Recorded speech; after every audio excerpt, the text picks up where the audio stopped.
everyone, it's Elena, and today I'll share with you guys how I make my study plans. Now for me, study plans are not something that I would use, on like a weekly basis during my normal term time. I only use study plans when I have a certain amount of time set for studying for an exam and I know I need to prepare for that. So I want to use my time as effectively as I can, and that's why I use these plans.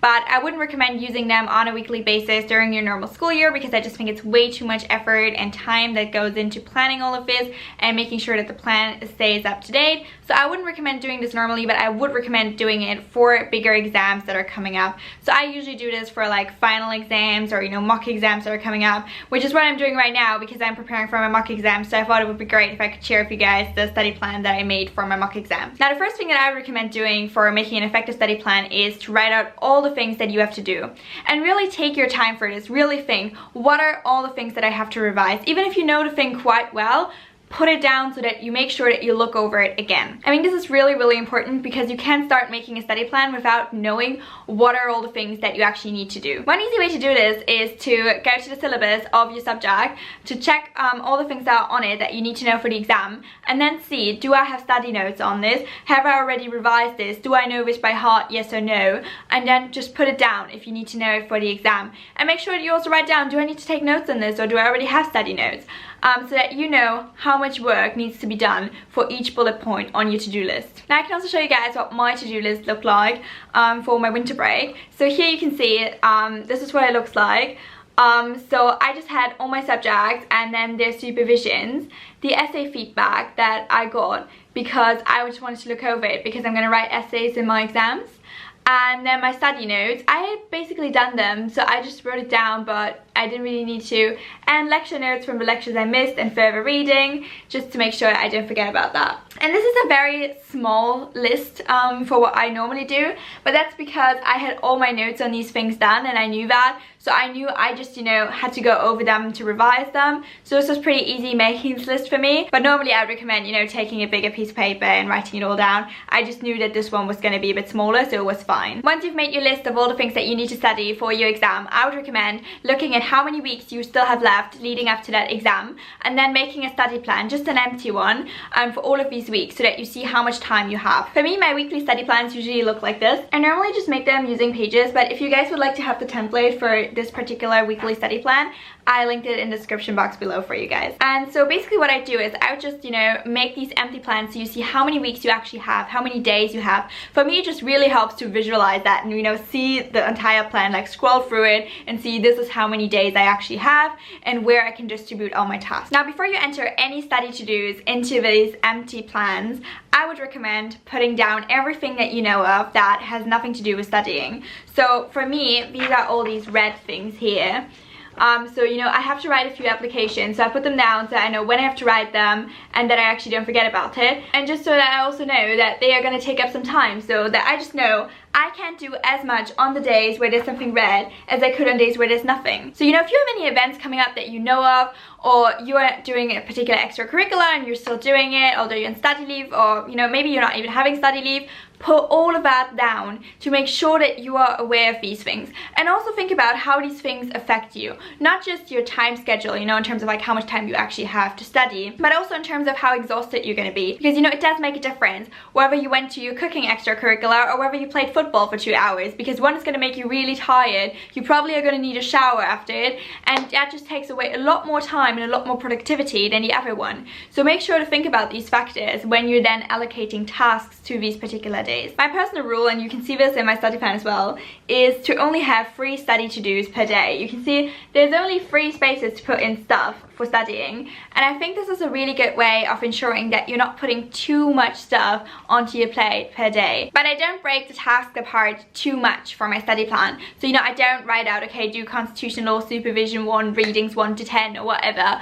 I keep it a bit more general in my plan, and I do this on purpose because I want this plan to be super easy for me to look at and know what I should be doing. And what I do is, in order to make sure that I also know about all the little parts that are included in these like big headings, like for example here one is constitutional law supervision 4 Okay, so what does that mean? So how many of the readings should I look at? Are there any special readings which I didn't get at the start, which I should look over again? And all those things. So those things are things that I schedule in my calendar. So for every day that I have in my study schedule, I also have a day in my calendar where I clearly schedule, okay, at this time I'm going to do this, this, and this, and then I'm going to do this, and then I'm going to do this. So for example, let's take the Monday from my study schedule. So here you can see I'm supposed to, you know, hand in one application, and then I'm going to look over a couple of supervisions from constitutional law. So what's in my schedule at that day would be, okay, when am I going to submit that application? Do I need to read over it again? So I'm going to plan in some time for that.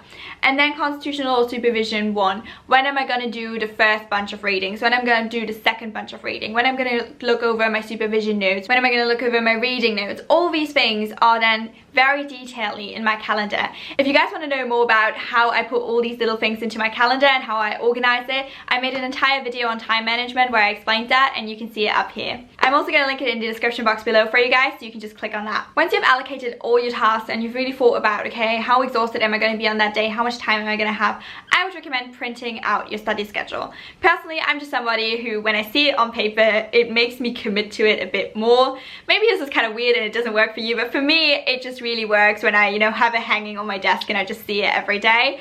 I also have it as my desktop background on my laptop, so that whenever I turn it on, I just immediately see it, and it reminds me all the time, okay, this is what I should be doing. And I think it's also really effective because you don't need to search for any files, you know, like trying to figure out what you should be doing. You're not wasting any time, and it's also super easy to access it when you're not working on your desk, for example, like if you went to the library. Now, it can always happen that, you know, something that you hadn't planned happens and you just don't have time to finish all your tasks on a particular day. So then I would recommend taking a highlighter and highlighting whatever tasks you didn't finish, so that when you get up the next day, you can look at your study schedule and you see, oh wait, there was this one thing I didn't finish, so that you prioritize that one first, and then you go and tackle the tasks for your day. I think it's really important because, you know, if you're just like, okay, so I didn't finish this, but I don't have time for it, that is not a good approach, because then your study schedule is not very effective. So really make sure that tasks that you hadn't completed yet, that you do them the next day. And this is why I think using a calendar in addition to the study plan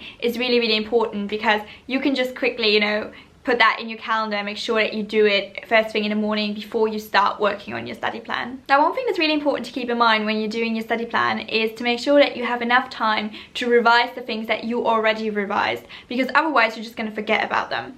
So here, for example, for my study plan, you can see that there's actually quite a lot of times where I'm just going to do some revision. So for example, here on these 2 days, I'm going to study constitutional law.